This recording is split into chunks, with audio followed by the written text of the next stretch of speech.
All right. Let me start. George told me he wanted me to give a 1-minute CV. And since I assumed rather than asking me about constant velocity joints, he wanted to test my knowledge of Latin for curriculum vitae. All right. He wanted me to tell you. Okay, excellent. He wanted me to tell you all about myself in 1 minute. All right. As you know, my call sign is WB2EAV. I got it in 1962 when I was in high school. And shortly thereafter, I met Ken over there and Lou and 2RQ. And basically, I have a bachelor's degree from City College in New York in electrical engineering, and most, but not all, of a master's degree. Everybody else in my family now has a master's, which renders me the village idiot in my house. But in my career, I graduated college at the height of the Vietnam War. And I got an occupational deferment. The new thing then was sea-skimming cruise missiles.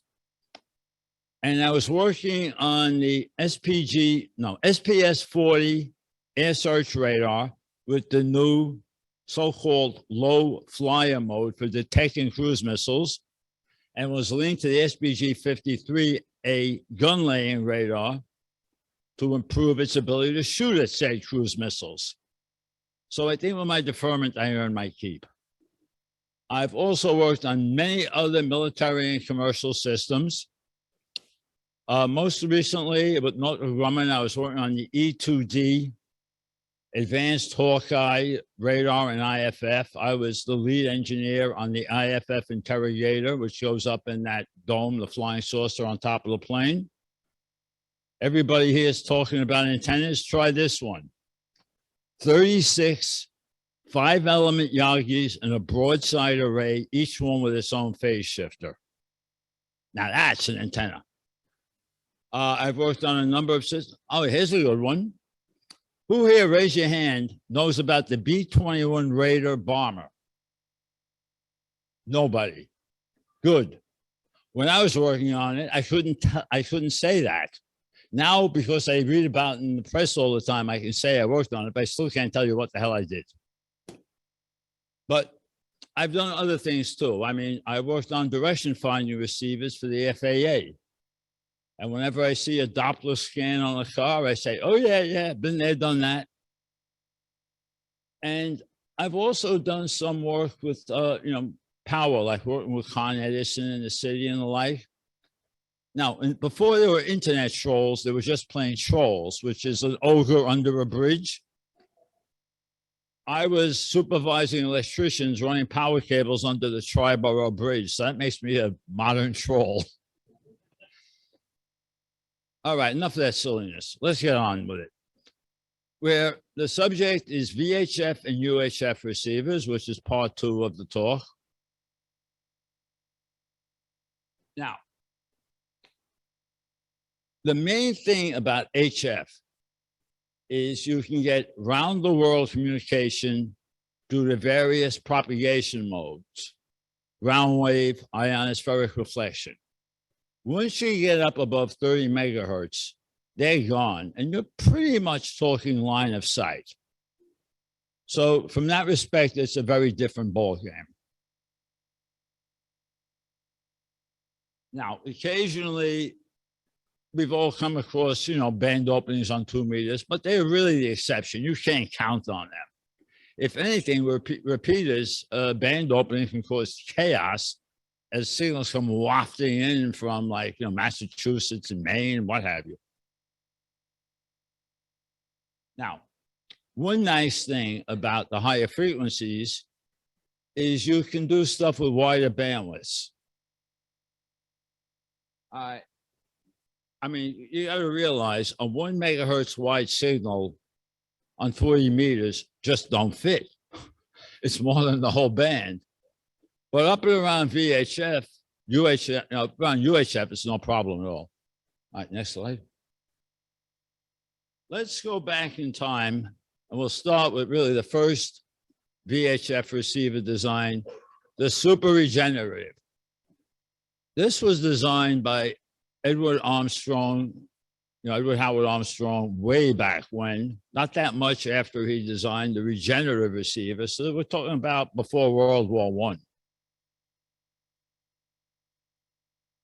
Now, regenerative and super regenerative receivers have a similar thing. You have an antenna. It goes to a radio frequency amplifier and a detector. But you put positive feedback around the amplifier.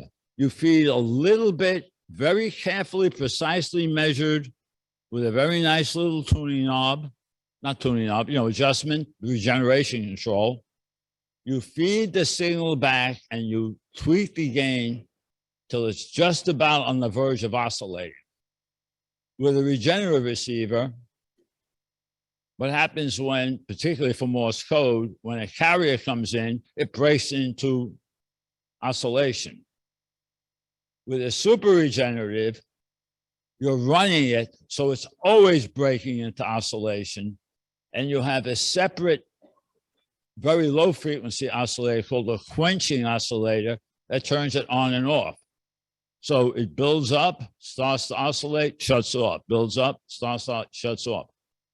And it turns out that is incredibly sensitive for an incoming signal. If you have an incoming signal, it changes the time. And that's how you get the audio out of it. The beauty of a super regenerative, you can have a one transistor receiver that is about as sensitive as almost anything else. The bad news is it's that wide. It picks up the whole band. The old timers may remember the Heath tour. It would receive 0.5 megahertz at a time. But it was a one tube receiver. And it was very sensitive, but it was very broadband. Then where Peters came along, the Heath tour became absolutely useless. I once worked on a weather balloon system. It was not only a weather balloon system, you have a little radio transmitter with little cheap meteorological instruments. By the way, the radio sound, which is the transmitter that the weather balloon lifts up, they are engine digestible. If it gets hit by a plane, it cannot hurt the plane. It goes right through the engine and just comes out in little pieces out the back. But here's the point. Typically, it measures stuff like temperature, barometric pressure, humidity. Some of them have a ranging feature. You send a signal up with an audio modulation. Then you retransmit it back down and you compare the phase shift, the delay of the trip, and you can estimate the range. The receiver on the radio sound, by definition, has to be beyond dirt cheap and flimsy. And so it's a super regen. Yeah, no problem with bandwidth. You have that parabolic dish antenna looking right at it.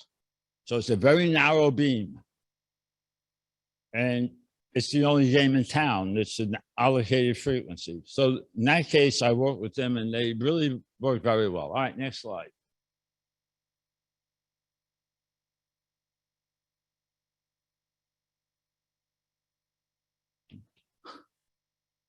There we go. Let's talk about air traffic control. 118 to 136 is civilian air traffic control. And by the way, military air traffic control is 225 to 400. Yeah, been there, done that. Now, air traffic control, they broke down 118 to 136 into 25 kilohertz chunks. Isn't that a crazy idea, Jerry? Have you ever heard of somebody breaking a frequency band down into chunks? It was before. But those of us know that our 2-meter rigs, it's all channelized, basically 15 kilohertz. Well, these are 25 kilohertz AM. Now, as I'm going to get into in a little while, phase-locked loop synthesizers are excellent for these kind of channel spacings. They are terrible for tuning an HF radio because the finer the resolution, the noisier it becomes. So 25 kilohertz, 15 kilohertz for a ham ray, they're rock solid, they're beautiful.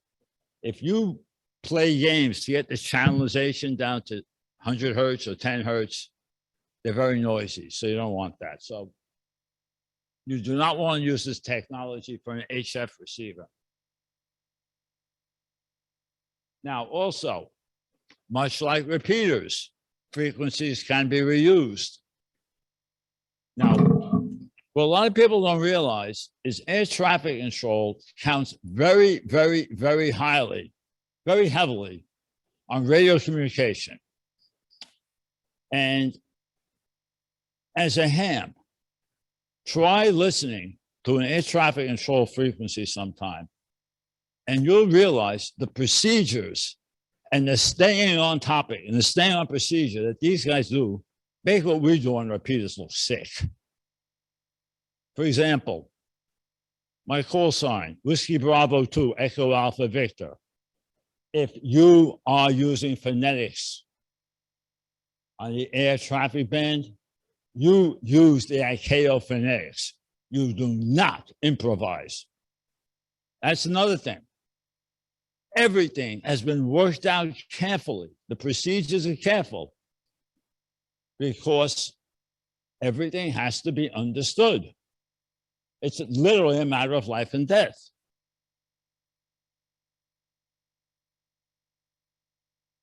All right. By the way, I mentioned military is 225 to 400. Military planes have to have civil ATC. If you're flying your F-35 across country, air traffic control has to know you're there. And they may want to talk to you about it. Like maybe if you're, let's say you're going to an air show. Let's say you're going to be at the Bethpage Air Show and you're flying to a public airport. You better have a radio to talk to the public airport. All right, next slide. Now, FM broadcast is a very interesting subject. And there's a lot that people do not understand about it. This is another Edward Howard Armstrong invention. Anybody here ever drive up the Palisades Parkway past Alpine, New Jersey and see this rather strange tower? That was the test bed for FM communications, I think, in the late 40s.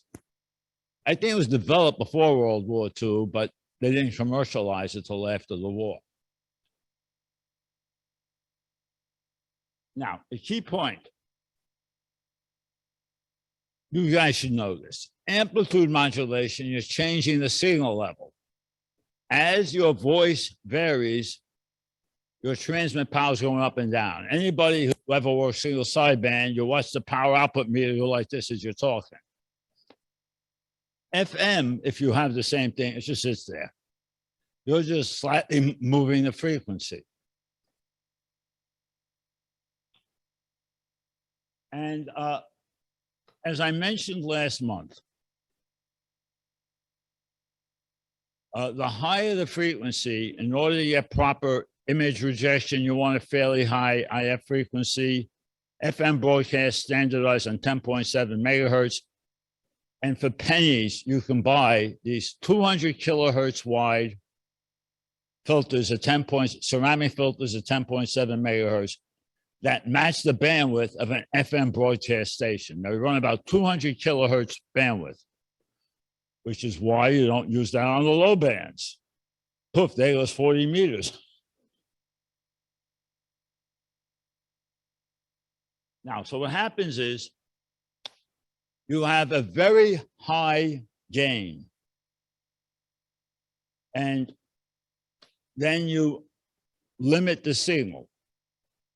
You limit the amplitude. And the beauty is the biggest cause of noise is atmospheric noise, which is really lightning. And that is amplitude. When you have an FM detector, it's very resistant because you're running the signal gain to far more than you need.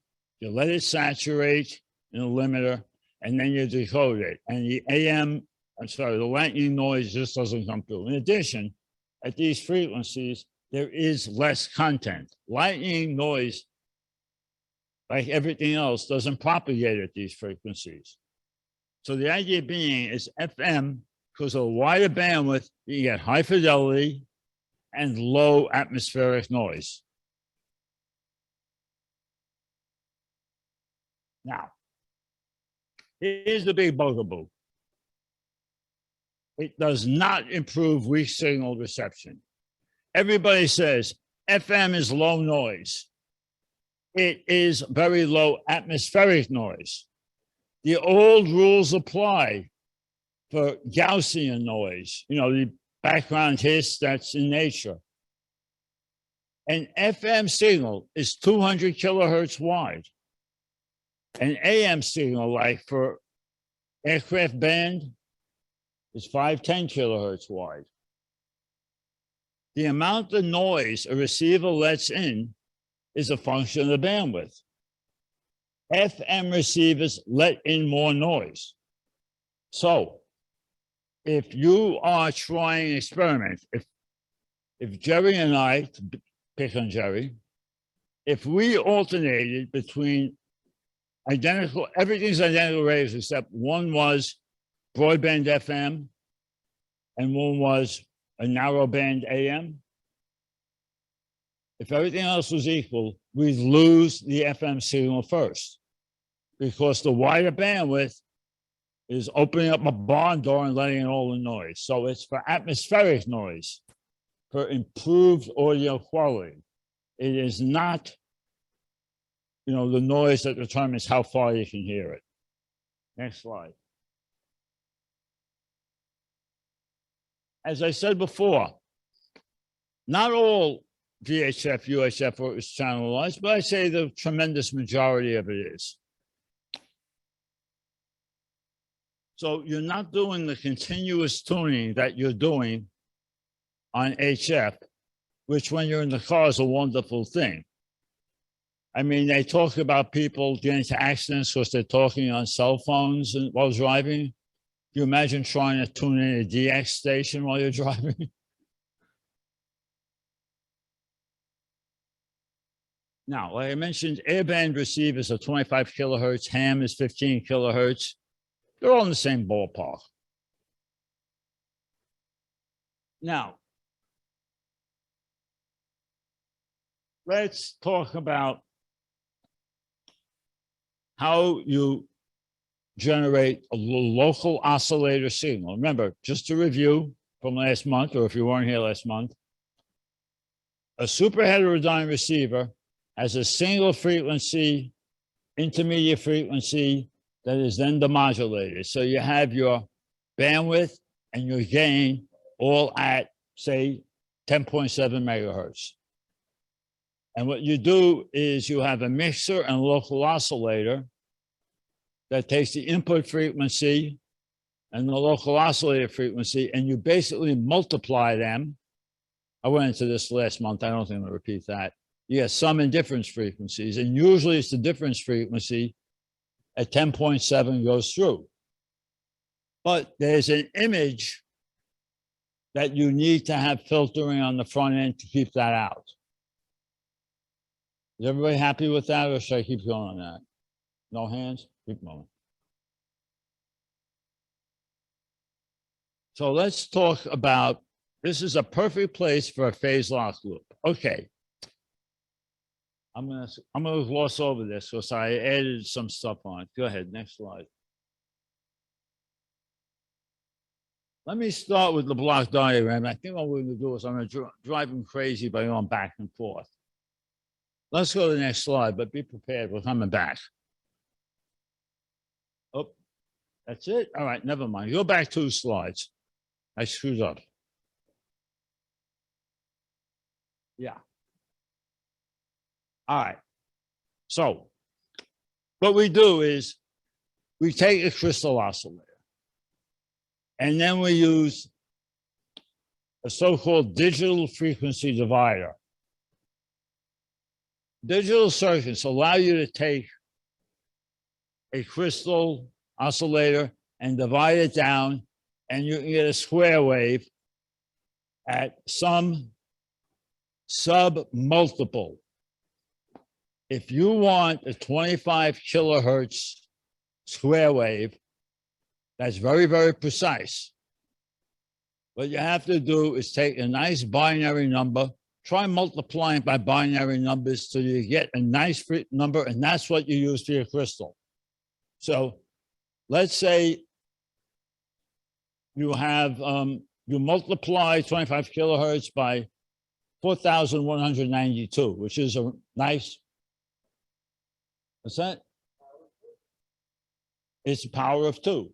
So you can buy a nice simple digital divider, you do the math, say, okay, I'll buy a crystal there. Take your crystal, whatever it comes out to, divide it, 25 kilohertz. Now what you do is you have a voltage variable oscillator, kind of like the old VFO, but instead of turning a knob, there's a variable voltage. There's a varicap diode, a variable capacitance diode. Diodes, when back biased, act like capacitors, and the capacitance varies with the back bias voltage. Remember, a back biased diode does not conduct.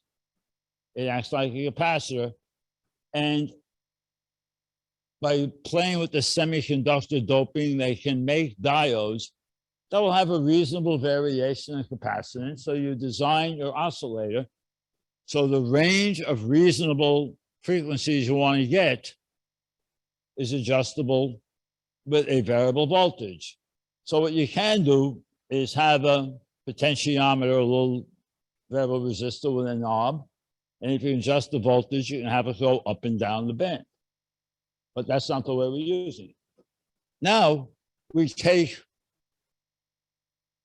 our variable oscillator output, and then we pick the frequency we want, and we have an adjustable frequency divider, which is much more complicated than the other one, but they're available.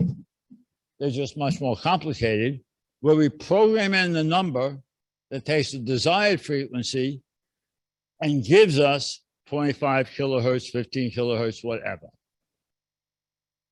Then a phase and frequency detector takes the 2 square waves, the one that's, let's say 25 kilohertz exactly, and the one we want to be 25 kilohertz. And it says, basically, it's a relatively simple circuit, but basically it gives you a high voltage if they off this way and a low voltage if they're off that way.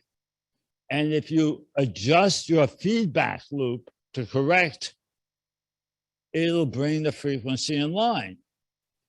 And that does one better.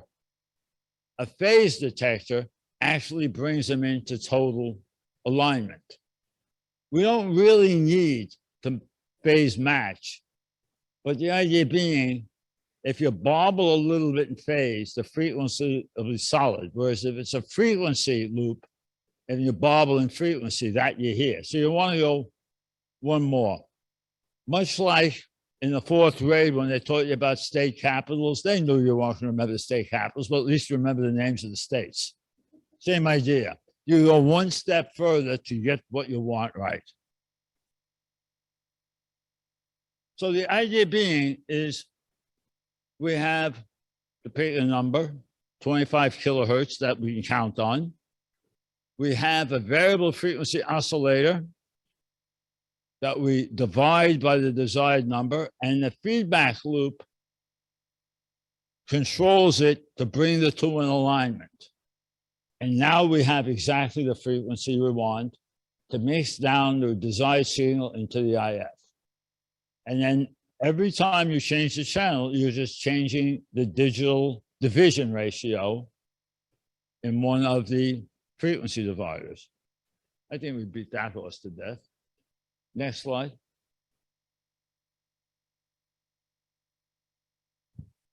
And for those of you who like to color within the lines,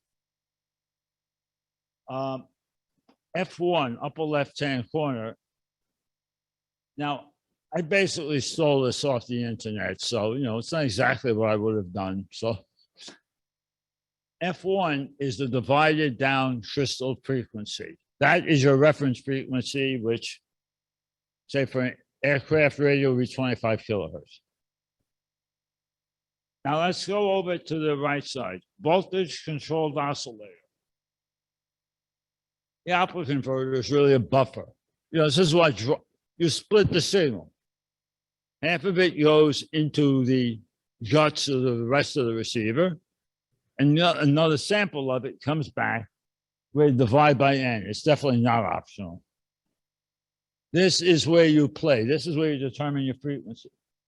The phase frequency detector, you compare the two, generate an error. The low-pass filter kind of gives it a smoothing effect. The low-pass filter is very important. You want it to kind of, come on to frequency smoothly. If the low-pass filter is too slow, it can take forever to come into frequency. If it's too fast, it'll overshoot or it might even break into oscillation. So the design of that filter is important. It's kind of like power steering on a car. We all take it for granted. Here's a fun experiment. Find an empty parking spot, an empty parking lot. Go in reverse. See how fast you can go before you lose control of the car. It's not optimized for reverse. You will lose control of the car because it's optimized for the way the wheels are going forward. So it's the same idea. Any feedback loop, if you're not careful, will run away and be worse than nothing. All right. So anyway, then what I'm saying is our error voltage then changes the frequency of the voltage controlled oscillator, and with lock, the whole thing locks up. And every time I turn on my radio, it works. I assume yours too. All right, next slide.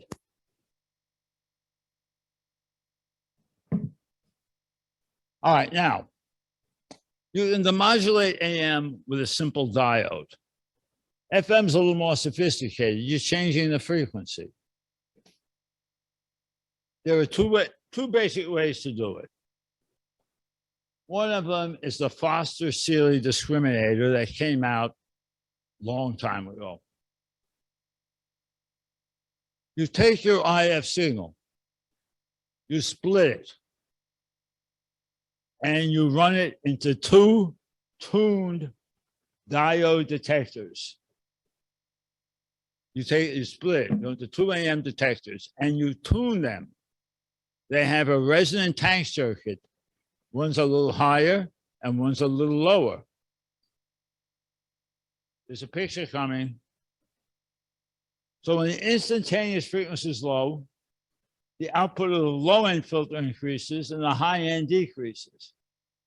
And the opposite. And then they're summed. And if you do it right, you get a fairly nice linear response of output versus frequency. All right, next slide for a nice picture, also stolen off the internet. This one's a little blurry, sorry. Now you see, you have the lower end, you have a tank circuit feeding a diode. On the upper end, you have a tank circuit feeding a diode. And if you get the polarity right and you subtract them and don't add them, and you tweak it right, you get a fairly linear response. So as the signal goes back and forth across this thing, the output goes up and down proportionally. So you have the modulated FM. All right, let's get into the second type. Next slide. It's our friend, I hope it's our friend, not our enemy, phase lock loop. Remember the phase lock loop I described? It's the same idea without all the dividers. But the difference is we take the two inputs.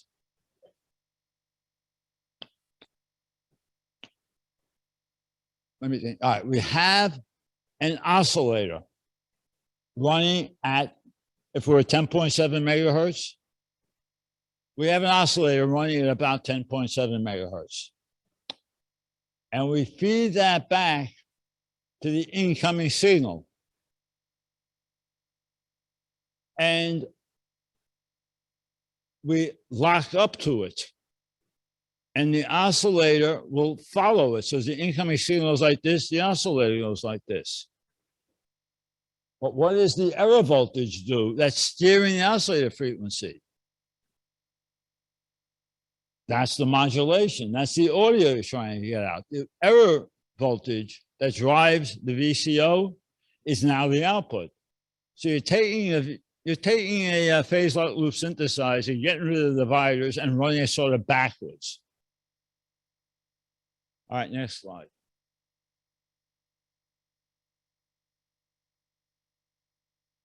And just in case anybody has any questions, I put the same picture back here again. I don't think we need it. All right, next slide. I don't know anything about handheld radios, do you?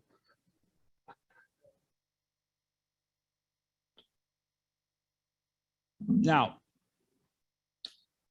I don't think you guys need this slide. Basically, handheld radios are typically using narrowband FM, which kind of, like I said, uses FM techniques at AM bandwidths. It's kind of a either here or there hybrid.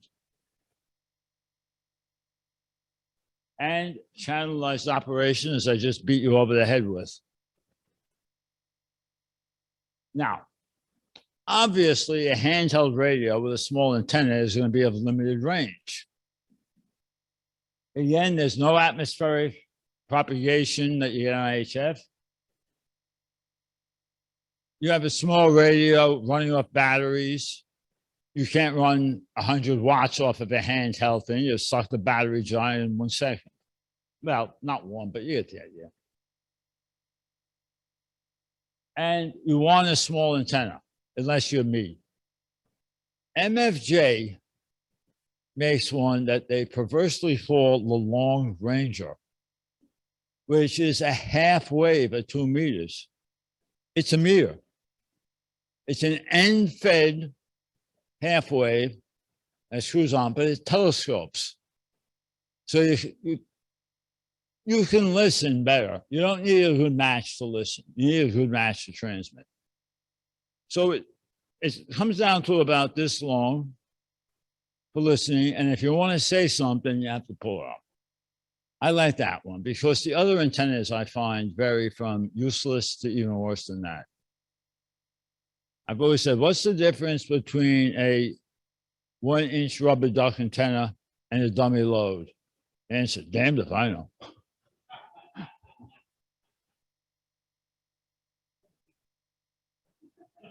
Why so good? Also, you have to realize, you get a lot of security guards in Manhattan with their radios, or the police, firemen. Good, Andy isn't here. Now you have another thing. You have all these steel and concrete buildings that cuts down your range. All right, next slide.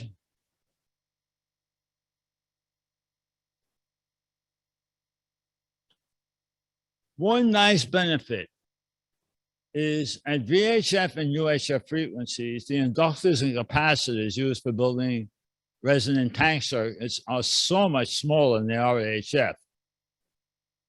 I mean, those of us with an HF an old boat anchor vacuum tube transmitter, remember, the coils and capacitors are this big. Whereas, but an HT or even a mobile rig, the coils are very, very small, and they're air core, so you don't have to have Well, even on HF, you have airflow. Never mind. Now, like I said, inductors are typically a few turns of wire with a 1/4-inch diameter. There is no core. At lower frequencies, like in a lot of the HF transmitters, they have the toroidal transformers. The toroid is a ferrite which optimizes performance in the HF bands. Like, for example, power transformers need laminated steel cores. You want that iron, but you don't want a lump of iron. You want thin layers of iron to avoid eddy currents. Whereas when you're talking about VHF, you don't need any of this stuff. Now, if you're talking about a serious radio that maybe can be a little bit bigger, like in a police car or in an airplane, you can use resonant cavities.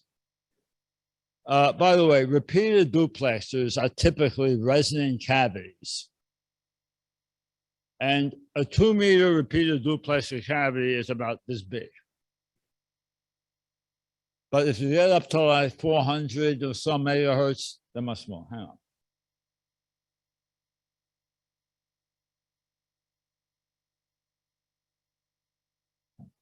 Now, if you want to have a really nice performance on 75-meter phone, and you want to use for filtering, you want to use a cavity filter, it probably would fit in this room. Maybe. All right, next slide.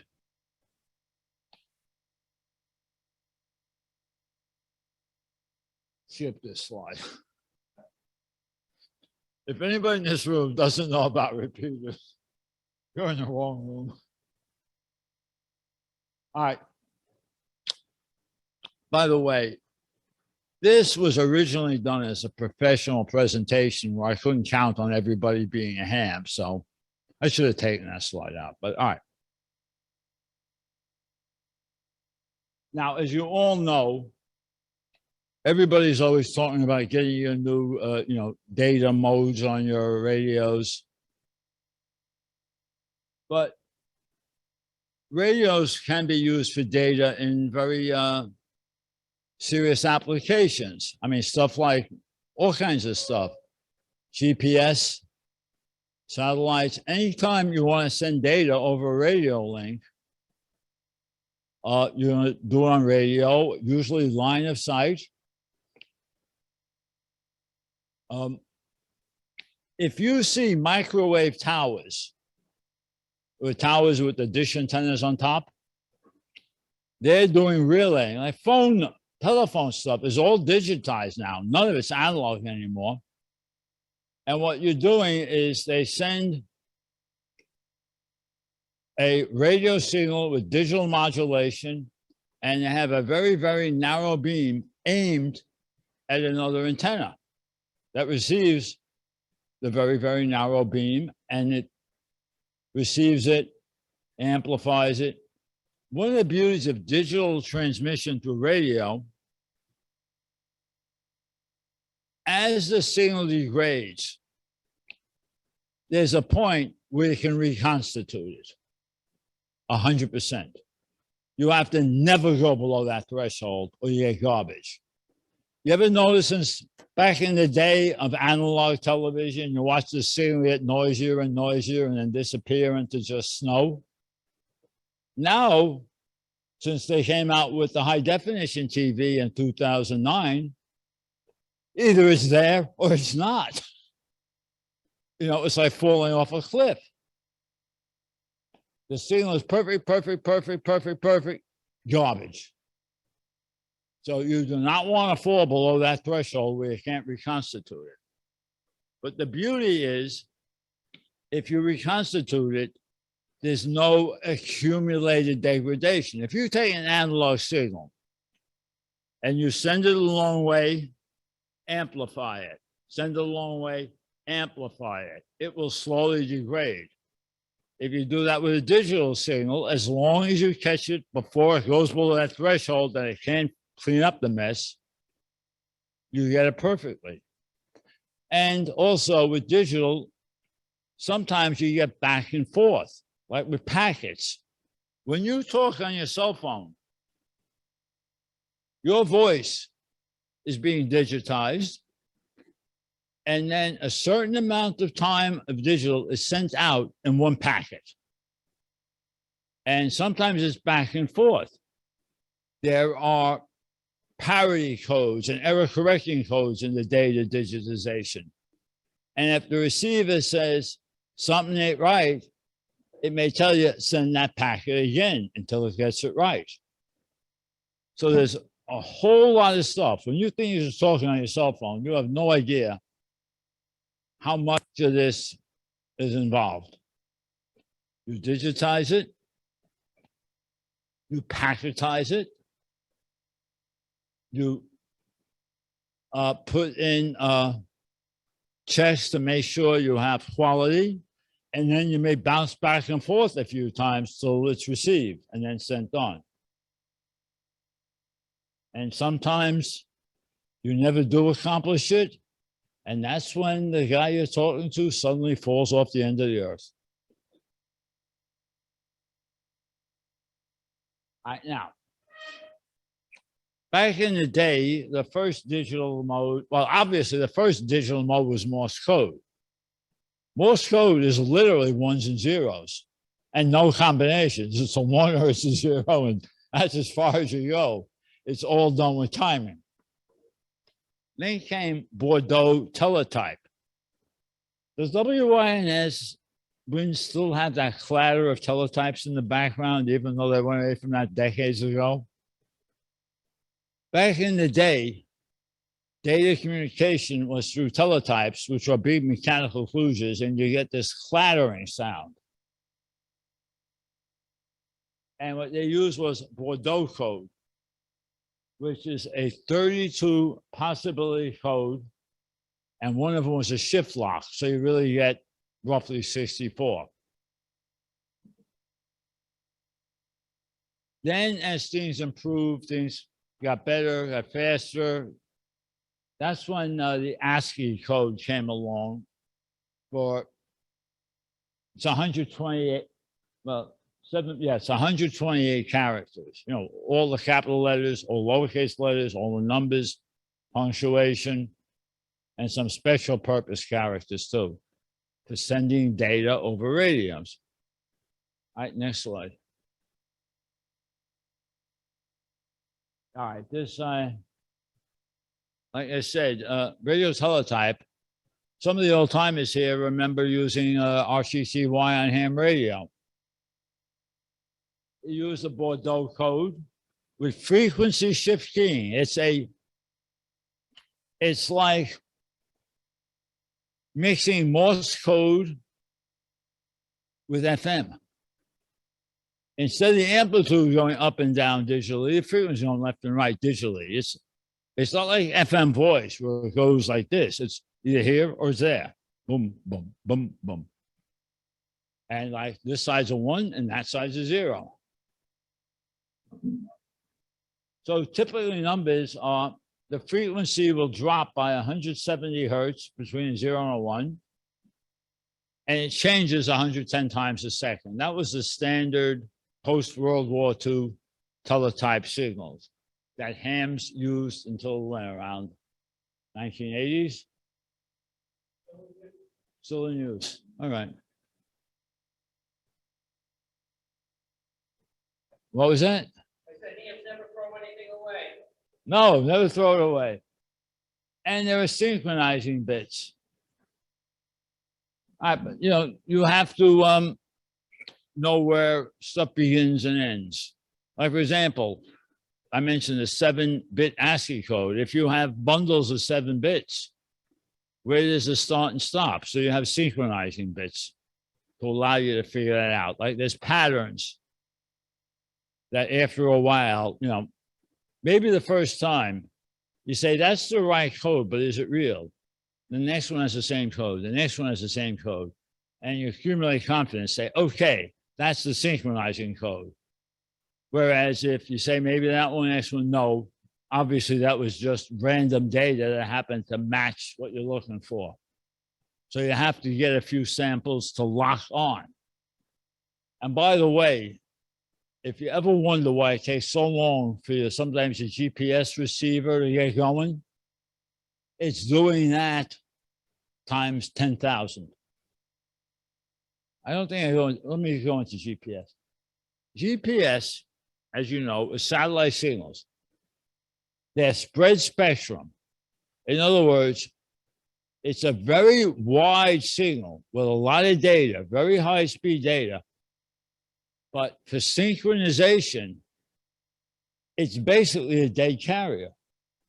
They're sending the same code over and over and over. And it's below the noise level.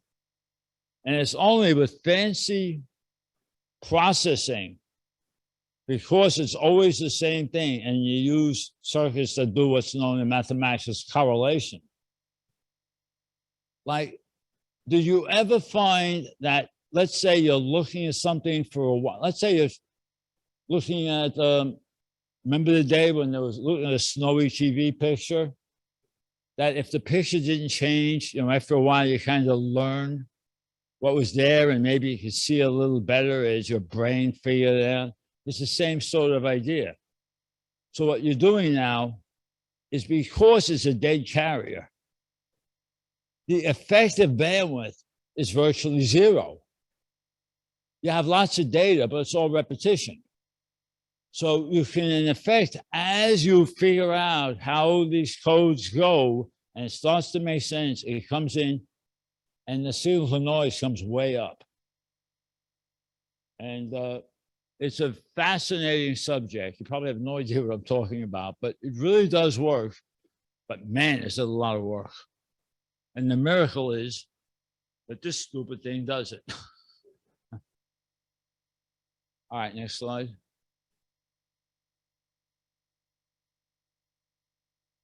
All right, now, another one, telemetry from rockets. Space vehicles. There are space vehicles now that have left the solar system, and we're still hearing them. And they don't have megawatt transmitters. Any space vehicle that's going too far from the sun can't use solar cells. The amount of sunlight out by Neptune is useless for a solar cell, let alone Pluto and beyond. They actually use radioisotope, i.e. nuclear reactors. They use radioactive elements that through radioactive decay are hot. And they have a heat sink out in outer space. Obviously, you don't get convection cooling because there's no air going over the fins.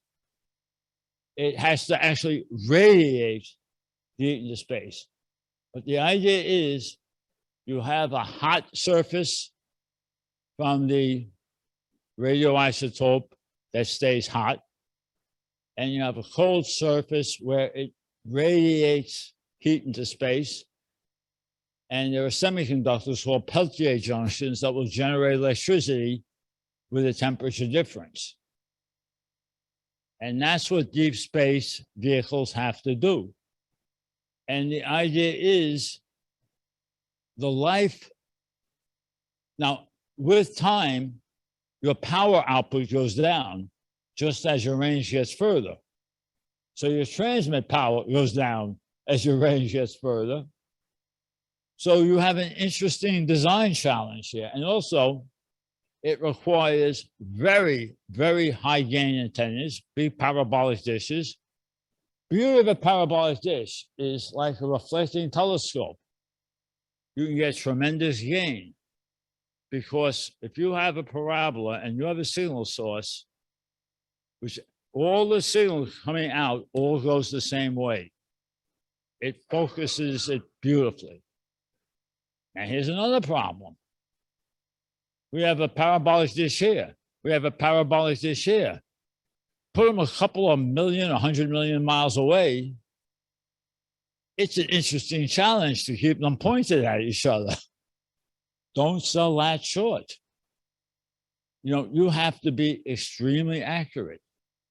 And your power budget has to account for signals do not degrade with distance. They spread out and miss the receiver. A classic path analysis is a geometry example. You find out what is your antenna pattern, how big is your receiving antenna, and what percentage of the signal you're sending out actually hits the receiving antenna. And that's why signals degrade with distance. They're just spreading out. And the further you are, the receiver antenna is intercepting less of it. So when we're talking about deep space stuff, that's real fun. All right, let's see where we are. One of the projects I worked on was a range safety receiver. You ever hear the way they say that the rocket had to be, destroyed? Now, sometimes it doesn't actually destroy them. The idea is sometimes, like, for example, a runaway drone, it might just be sufficient to like cut off the fuel supply. It may not have to be a big explosion or anything. But I worked on some of those for the Navy, and there is no red button. The ones I used were a fairly old design that used AM tone modulations on a UHF carrier, right in the middle of the 440 band. And there are 3 tones. And it's a specific sequence of the tones, so that there's a closed loop that you throw the switch, you observe a response. You turn it off. Throw this switch, observe a response. So you can verify everything's working. Then when you say, uh-oh, it goes, there's a very specific sequence that triggers it. I found that a very interesting little exercise. Yeah, that's why I wrote this bit. Okay, next slide. I've kind of given you a sneak preview on this one, haven't I? Now, there are many different data protocols. They're all basically the same thing. It's just there are loads of different protocols used for different purposes. As far as I'm concerned, they're all variations on the same theme. The only thing is to make sure that the unit sending the signal and any units receiving the signal are all on the same page. They're using the same protocol. And my experience is they're not even that much different. They all have the same idea of what I've been telling you. They're just different ways of putting it together. All right, next slide. Now, the most common way of sending digital data is through phase modulation.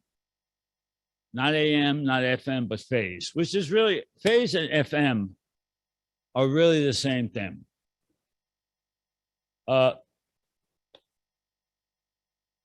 Frequency is really related. One is the integral of the other. One's a derivative of the other. There's like, if you know your calculus, you see, back and forth between frequency and phase. They're really the same thing, looking at it different ways. Yeah, FM is actually a special case of phase modulation. All right, next slide.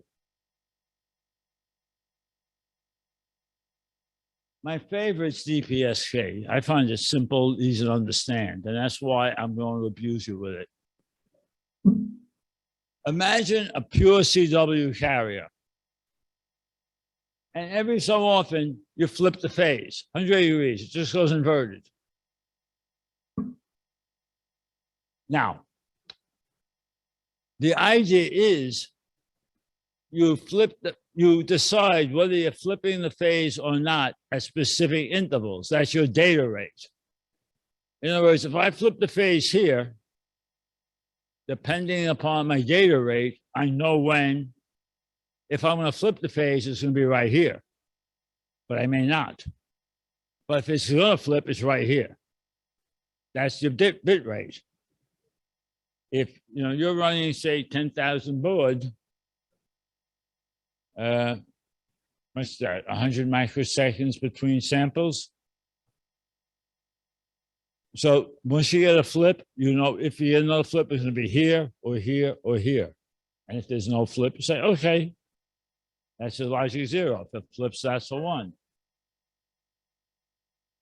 To decode it, what you do is delay the signal by the bit rate, which can be done digitally.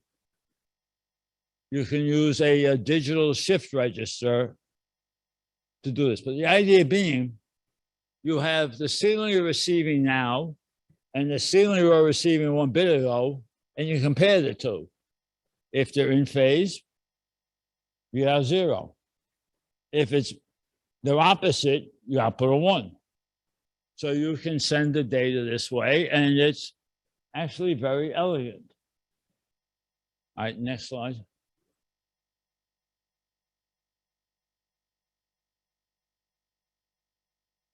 Now, an interesting point is, let's say I'm sending data, and this, on oscilloscope, this is my bit time. What I can do, maybe it's noisy.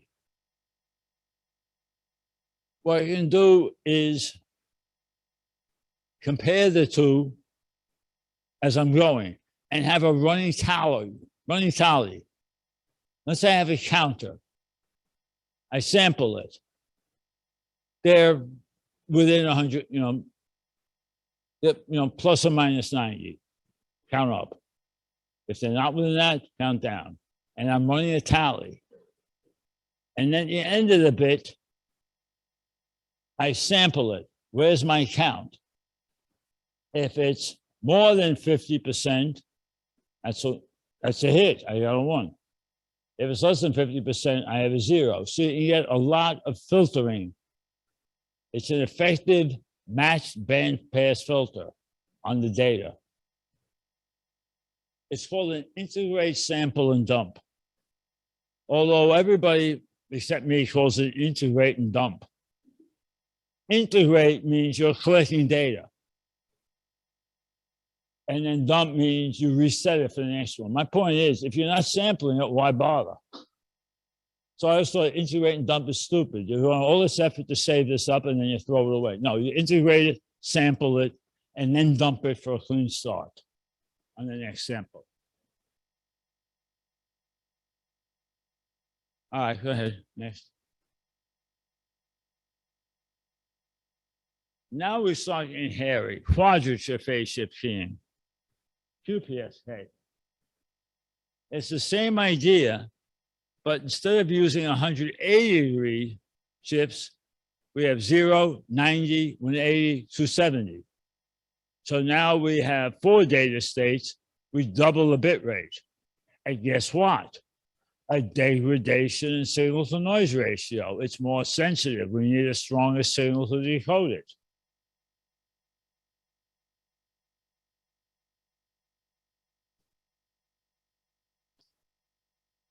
There's a whole number of reasons for these things. There are a lot of numbers that will work. The idea is to optimize it for your application. The higher the baud rate, the more data you get through. The higher the baud rate, the more susceptible you are to interference and other stuff. There's all kinds of trade-offs.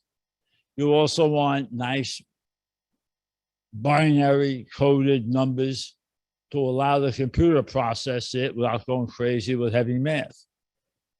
That's another thing. One reason why digital stuff loves numbers like 65,536 to the 16th. That's because the computer can do some fairly sophisticated math very easily. Because 65,536 is 1 followed by 16 zeros. So that makes the math so much easier. If you're trying to divide, 57,186 by 38,242, good luck. You'll be crunching away for half an hour. Yeah.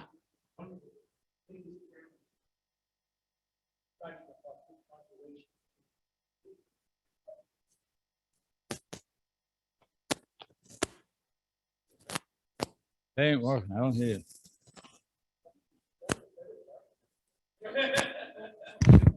There. Come up here. Oh, here it is. Okay, sorry. Okay, one of the big challenges selecting a modulation scheme, which one it is. Today you could even go up 60. I go more. Right. I go more. Isn't the modulation scheme, it's matching the modulation scheme to what was the channel with it. What's the nature of transmission degradation along the way, which is the most effective modulation scheme based on the performance. No, what George is talking about, the more sophisticated and the faster you get, now you get into problems with bandwidth. Can you fit it in the channel? How much distortion? You want to shove it into the channel. How much distortion are you going to get? Can you live with that distortion?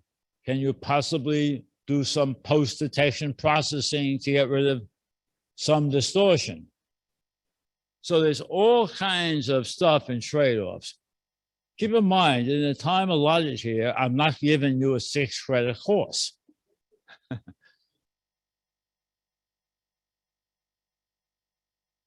All right, next slide.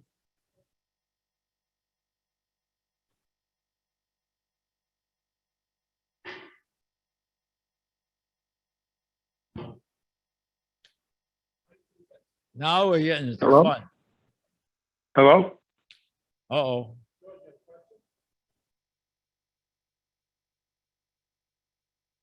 George, do you have a question?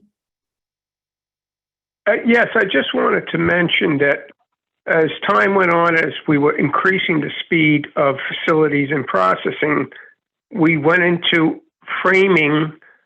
We went from framing to super framing and extended super framing.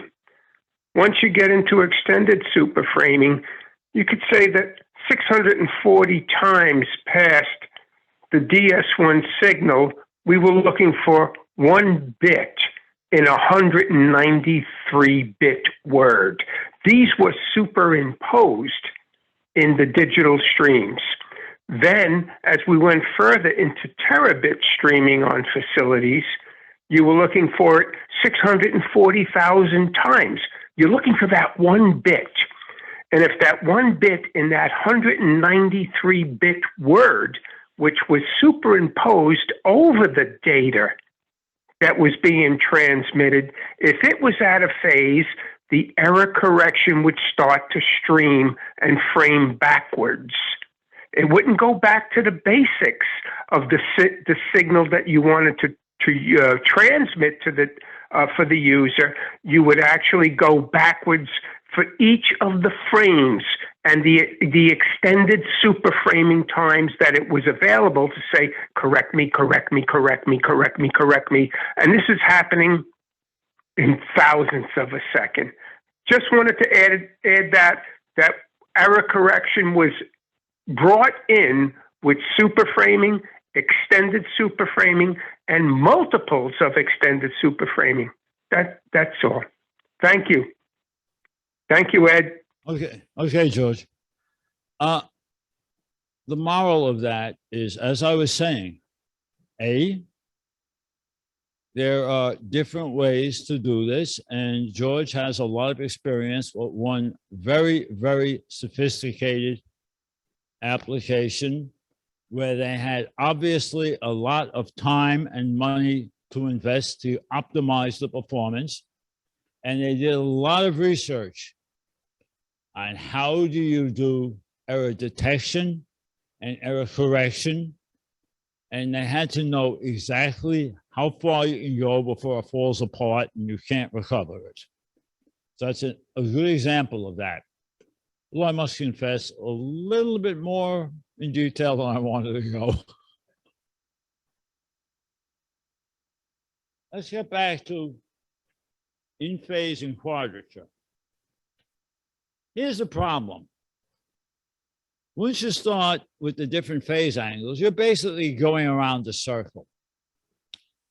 And the main problem with detecting phase signals that aren't clean and elegant like 0 and 180 is now you have amplitude and angle, and you have to be very careful with your decoding because what you're detecting is really a sample. And when you're doing phase detection, it works fine for say 0 and 180, and 90 and 270, it doesn't even see. So you have to have two detectors with a 90-degree shift between them. So one looks for up, down, one looks for left, right, so you can figure out where you're on the phase circle.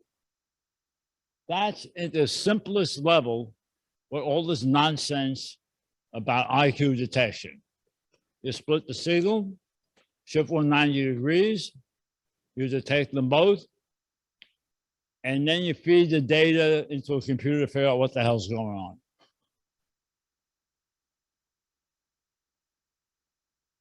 And you can also, if you really want to drive yourself crazy, you can get into smaller phase differences. Again, the more sophisticated you get, the more subject to error, the more constraints. There is no free lunch. Next slide.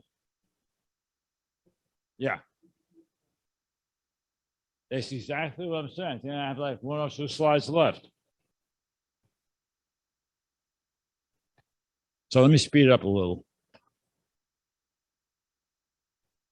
Again, a phase lock loop, remember, it has a phase frequency detector. It will, the same way you can decode FM by detecting differences in frequency, you can decode phase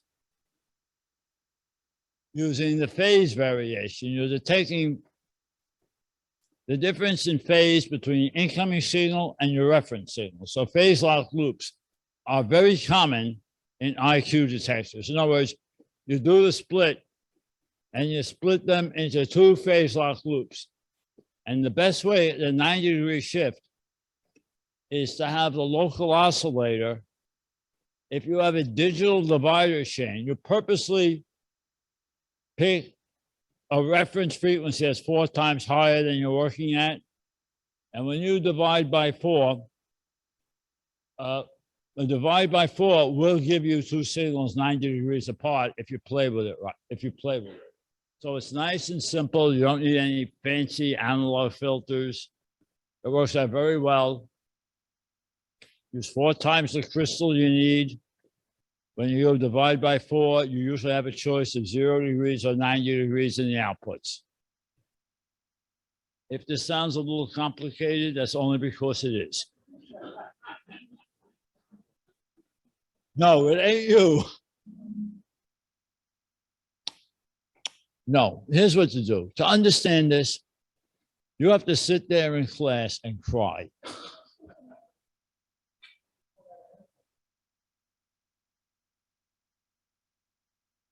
All right, next slide. Now, as I mentioned, forward error correction. There are error detection codes and error correction. Let's pick a simple one. If I'm sending a data stream in a packet, let's say at the end, no, let's say I send every bit 3 times. And for every bit, if one bit is wrong in the package, well, I say the other 2 are right. However, that's 3-to-1 increase in data. You understand my point? If, like, for example, let's take Glenn over here.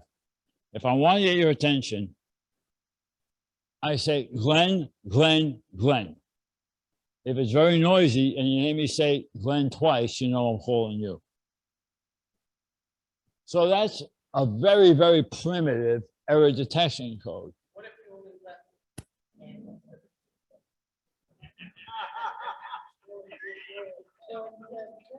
Yeah, but You make me lose my train of thought. Oh, yeah. But I'm saying there are people who have worked out very sophisticated variations on this theme that are much more efficient. They have stuff now that with a 10% overhead, like for every 10 bits, for every 100 bits, you add another 10 bits, that can not only detect a problem, but correct some of it. And so there are all kinds of stuff. And that's where the mathematicians really have a good time. Bits and correct for n-1 bits. Okay. But you see my point? So I'm saying you can detect at a certain level, correct at a certain level. And the idea is how efficient you do it. How much baggage are you adding to the data stream to do this? And mathematicians go crazy trying to optimize it. And I sit back and wait till they're finished.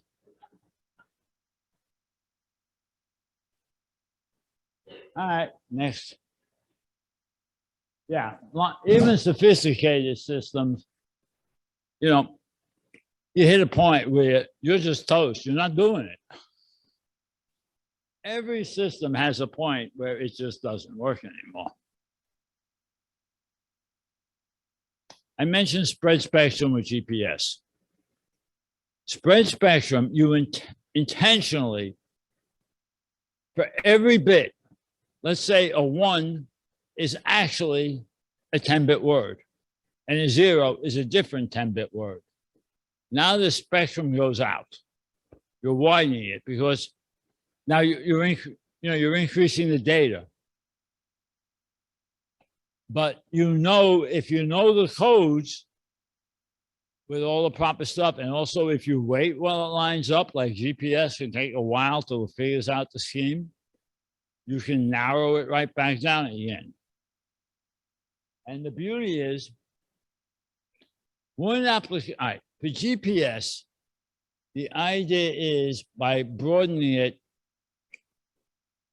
if you send a very, very, very narrow signal and you want to get good performance, you need a very, very, very narrow filter. And if anything isn't perfect, the signal misses the filter and you get nothing. Spread spectrum is a way around that, but it uses a lot of processing and it's not fast. You have to allow time. So it's really only good for continuous data like you get on GPS. You turn on your GPS and it takes several minutes before it figures out. And then all of a sudden it starts to work beautifully, because what happens now, it's decoding it, and your post-detection processing, like you've generated in the computer a 1 hertz wide filter, because the signal will fit in 1 hertz. But the problem is, if you have a 1 hertz filter, you can miss it. If something doesn't add up right, you get nothing. And this is a way around that. It also, for military use, if you spread it, there's less energy in any one frequency. And it makes it easier to avoid detection. If you're talking on a radio in a combat environment, and there's something on that in the news these days, if you go spread spectrum, it's harder for the enemy define your signals because it's so much lower in amplitude. Without the proper codes to bring it back together, it's like, you know, a diffuse fog. It's much harder to detect. So that's one reason why they do it in a military application. Yeah. And did that.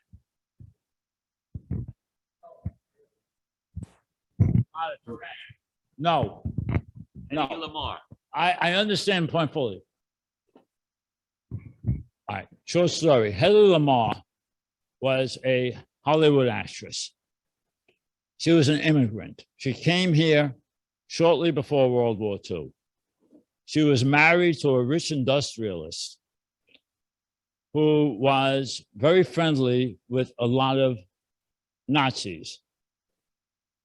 And they would talk openly about, you know, their new technological stuff.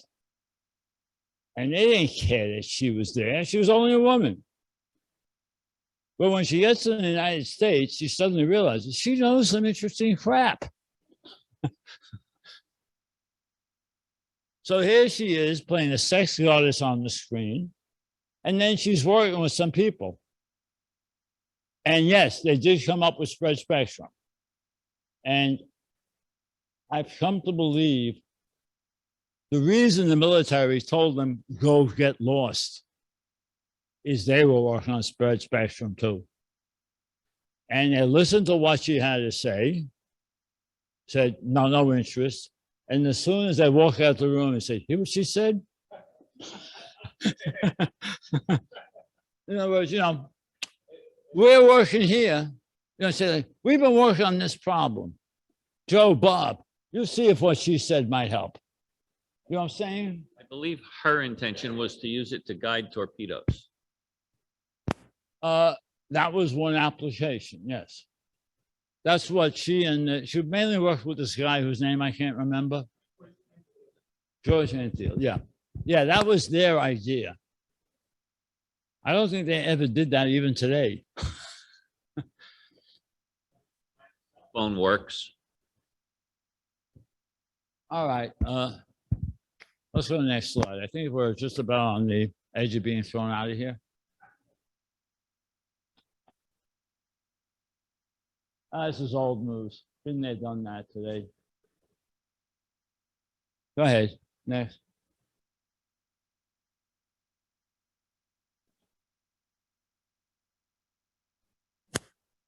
Screw this.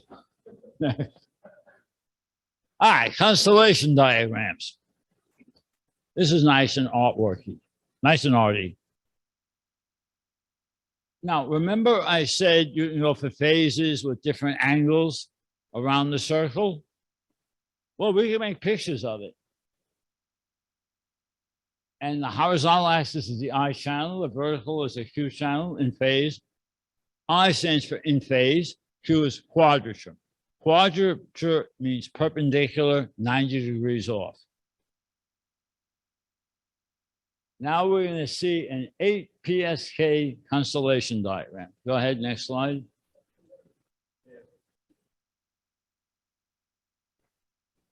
It goes around the circle. You see the horizontal axis is in phase. Vertical axis quadrature, or 90 degrees off.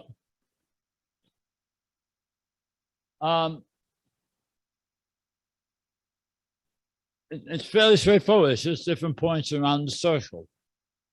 And again, to decode it, the key point is you have to have that 90-degree split.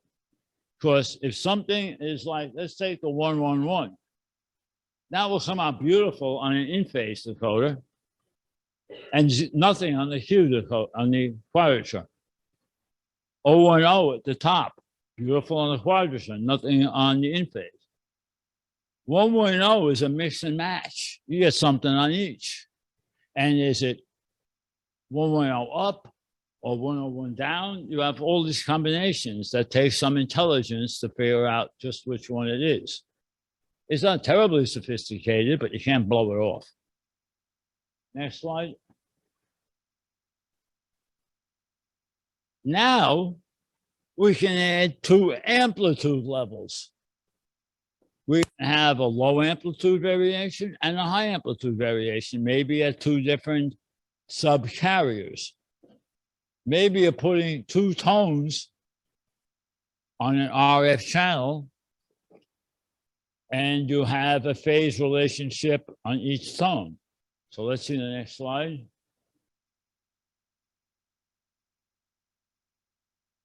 Now, what they did here is 4 levels, and they're using 4 phases on each level for 16 total combinations and permutations, or 16 QAM, quadrature angle modulation, quadrature amplitude modulation.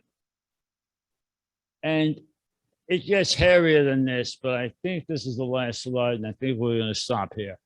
I think they're up to 256 QAM, and that's just as more of the same. Yeah. But the point is, the fundamental rules apply. The more sophisticated you get, the trickier it is, just like everything else in life. The more sophisticated you get, the trickier it is, just like the old adage of, or try this one, an advertising blurb for a camera. That this camera has all kinds of settings that, you know, amateurs can find dozens of incorrect settings. Professionals can find hundreds of incorrect settings. And with that, I think I'm done. And I've run out of slides.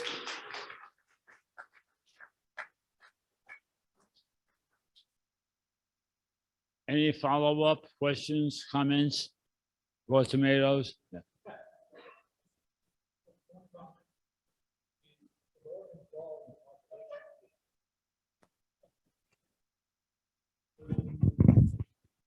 Okay, just one comment.